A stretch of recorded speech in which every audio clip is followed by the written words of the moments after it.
And we're on. Happy days. Right. Just going to give you a bit of time as people log on. And we just want to spend this little time after the service to have a chat. So please do post any questions. I would love to be able to hear any questions and respond to them and chat a bit about what, obviously what we're up to. Maybe also comment your favourite part from today's talk. That'd be really great to see. Right, here we go. Got this up. See if people have joined. Come on, the comments. Mm-hmm. Ah. Oh, it's nice to see Julie Keeping. Lovely to see you here. And Sheely. Good to see you guys. Oh, let's get that. Oh, dear. Mm-hmm. So, guys, what were your main points you took from this morning's service? I mean, such a key topic, especially even more with social media being so, so prominently used as comparison. I mean, how often do you switch on Instagram, Facebook, and some person's on holiday and you wish you were there? Or you're on holiday, but some person's on a better holiday and still, for some reason, you're not happy. I just want, maybe if you can be honest, maybe put a point down where you almost want to be like, you know what? I struggle with this. Me personally, I definitely struggle with this. This is something that can come and go, and it doesn't matter how strong you're trying to be, and you're thinking, God, I thank you for my path. But it's something that we need to be really accountable to each other about. I see some of these comments coming up. It's good to see my mum on. Hey, mum. See Sally, Paul Keeping, Paul Terrell, Gail Marshfield. Hey, Julie. Hey, Sheely. Hey, Bethany. Hope you're doing well. Hey, Adam. And Jodie. If you did watch the service this morning, really do comment what was your favourite part and which bit challenged you as well. It's always good to have something that's going to challenge us and push us out there for the next week. I find it's just really important when we've been listening to obviously a lot of services each week. And I also have a lot of time at my house in the evening where I listen to podcasts. And it's so important that we don't just come to it's just like normal. We don't come to a Sunday morning service or an evening service or throughout the week. That every time we're spending time with God, we should be spending time with God all the time. Yeah. Yes, there's these special moments, the secret place. But it's so important that we're not coming lightheartedly. That God, we're coming, hey, we're here to be transformed. So I just really want to encourage you guys when people like Kwasi and Pastor Daniel and Danny Miller and all these guys are sharing, like, let's be thinking, not just writing down, oh, that's a nice sentiment. This is something we need to change. Sometimes I think it was someone from this church mentioned that I don't want them to say how good I spoke. I want them to say, actually, that really challenged me. Yeah, we've just got a few comments coming up now saying that people sort of struggle with this and find this topic a little bit hard. And I think, to be honest, it is a bit of a global issue. I think there's a lot of people in the world, a lot of people to compare to, and feel jealous of sometimes as well. So I don't, by all means, don't think you're on your own if this is something you struggle with. I know I, for one, definitely do, and I know a lot of my friends do, particularly with the social media and that sort of thing. So you got some few comments. I just want to say, hey to Paul Cowdrey, I hope you're having a good rest. I hope you've got your feet up, coffee in your hand, and a biscuit. That's important, okay? Paul Keeping's so I know I've seen Paul Keeping's comment. I'm gonna have to. Right. So Paul Keeping has put, I struggle. I wish I was just looking as Joe. Well, look, most people do, and I'm just gonna say, next time I see you, I'll pray for you. I've been praying for a long time, for you about this. But Totally. I mean, I'm gonna really go hands on with it now, okay? Okay. Yeah. So, I'm going to agree with Kevin Hussey there. 3 great points this morning to pray into. I will definitely be praying into them as well. I think they are, 3 brilliant points, because our comparison and all of that sort of thing can get in the way of our faith, because God says in the Bible, like, he knew us as we were created in the womb. He created, one of you, Kevin. He created one of me, one of Joe. If he wanted more than one of us, he would have done that.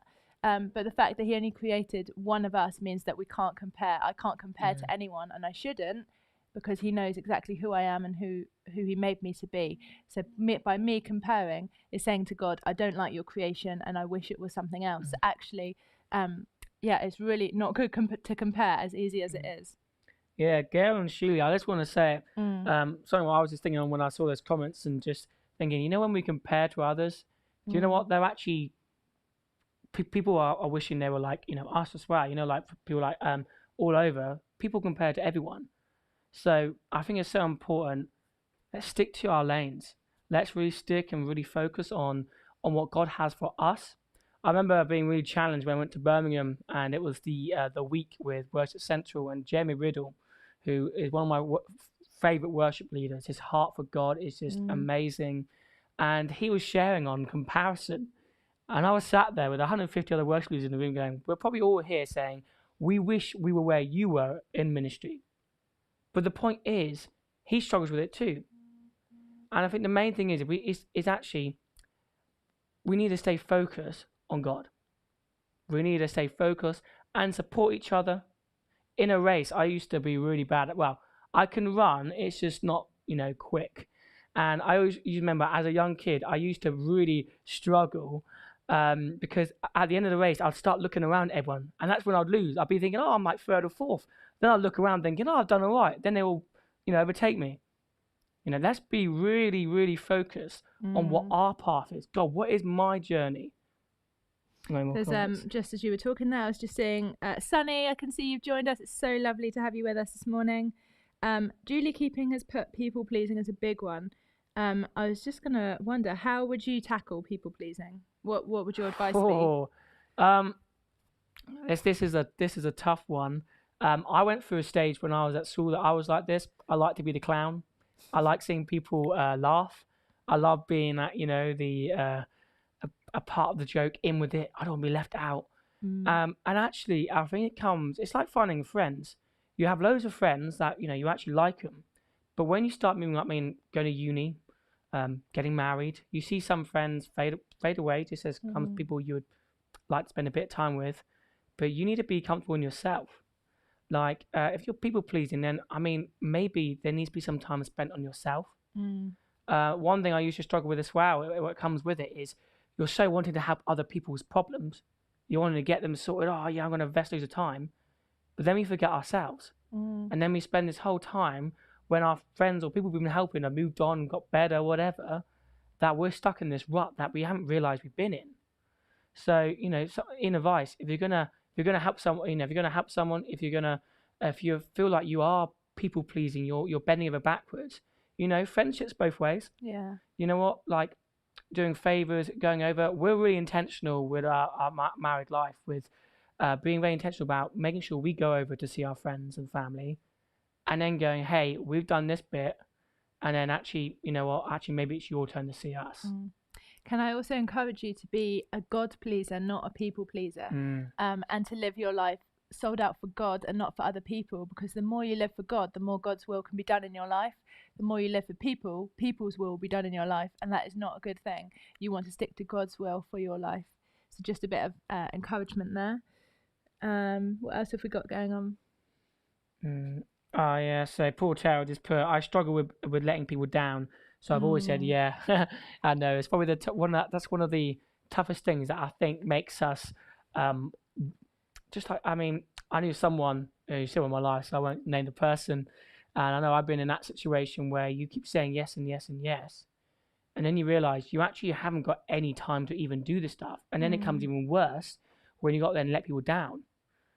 So since we've been in a relationship and married, we definitely now have to we still slip up sometimes, but we need to check with each other. Hey, I've been asked to do this. Is that okay? Have we got time for that?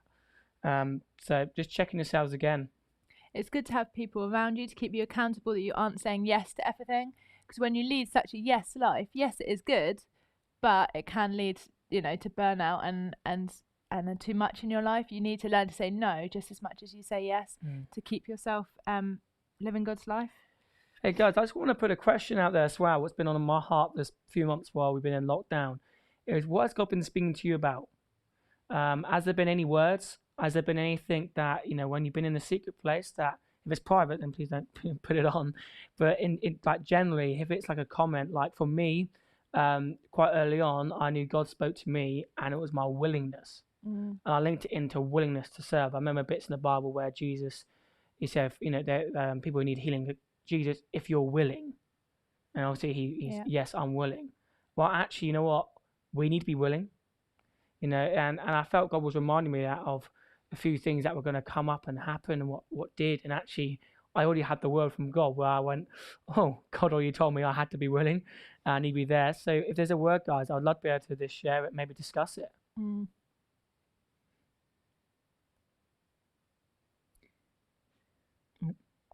There we go. Oh, sorry, is that one? Okay. If you have any questions from today's sermon as well, do please jot those down, and we'll do our best to answer them. If anything was slightly confusing to you this morning, or you would just like a bit more clarification on something. I can see Megan Williams is watching. Hi to you, Megan. Hope you're well. Also, guys, have you guys been able to get away on holiday? So we're just about to go away. We're heading off to Bristol and then to the Brecon Beacons. So we're kind of like prepping ourselves for relaxation mode. And, you know, as it's been a busy season, you know, we've had different church staff off at different times. So maybe you've been somewhere, or maybe there's like day trips that you could post up as well. We've getting a lot of our day trips from Laura Harmon. She seems to be just on it with like places around Portsmouth and places of beauty. So definitely pick up Laura with that one. Yeah. Definitely send her loads of messages about places. She'll love that, I'm sure. I can just see Barbara's watching. So really good morning to you, Barbara. Lovely to see you watching. And also I can see a really good comment here. Let me just see.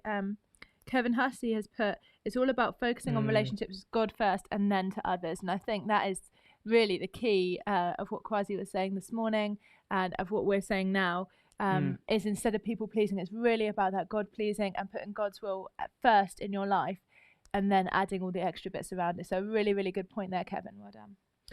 Yeah, I want to pick up on Kevin also said, I know it was done in the service. Catherine Reed did a really great comment about perspective, obviously with churches being like officially closed in terms of the building.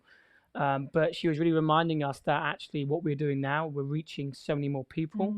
And I really want to, if you're getting to a place that can be quite dark, you know, I've been spending some time with some of my friends and they've been to some dark places, or during the season, it can be quite a lonely place for some. Like, I really want to say, look, shift that perspective, shift it. And with this, I mean, that's why I wanted to share a little bit about the whole food packages. Like, wow, as a church, we're really being a community. We are seeing us impact the community surrounding. Loads of you know, other churches around the world. You know, this is some of the stuff how, you know, they've, you know, through this influence blessing, like you can show God's love to people who never would want to hear about it, but suddenly you bless them and it opens up their heart and their ears to you. So just really want to encourage, if there's a perspective shift that needs to happen, like spend time with God with that and just say, God, can you show me how? It can be a slow process. We've sort of opened up a bit of a chat about holidays now. So we've got Sheely Notman says it's her 25th wedding anniversary. Wow, congratulations. Coming up this weekend, so massive congratulations to you. So good. I see she's going away to Somerset for a few days, so I hope you have great weather for that. Have a really lovely time. Adam and Jody said they've just come back from Torquay. Oh, I hope you had a really good time there as well. You must have had really good weather for it. Yeah, and Gail Marshfield is enjoying the Isle of Wight, and we've spent quite a bit of time there, haven't we? We've been enjoying the Compton, beaches and Prime Bay. Yeah, we've been enjoying that. Guys, it's so good to hear about your holidays. Love it. So important to have that time away, especially when you got kids. And Sheely, 25 years. We just had our first year anniversary. So 25 years complete, you know, it's like, wow, what, you know, inspirational that is. So bless you. Yeah. Charbel, a really lovely comment saying the food packages have really helped our family and let us know that we're thought about. So yeah, just another great testimony. Thank you, Char, for sharing that with us this morning. I'm sure a lot of people feel like that about the food packages as well. I want to bring it back to Sir Louise. I want to live alone, work alone, and harbour God is good. Yeah, I just want to, can I just pray for you, Louise? I just really want to pray for you right now. So, Father, I just thank you for Louise and her life, Father. I pray that you'll just come even closer, Father, to her. God, I pray for people in her life to come closer in this season, Father. I just want to bless her right now in the name of Jesus. Amen. Amen. Yeah, Louise, please do reach out, and you know, and get in contact, and just you know, I mean, to meet people would be great. Bless you. Remember, we're praying for you. And guys, we'll have to end it here. We love you guys. This service was awesome. We loved it. And we're going to catch you soon, all right? Bless you. Have a good week. Bye. Bye.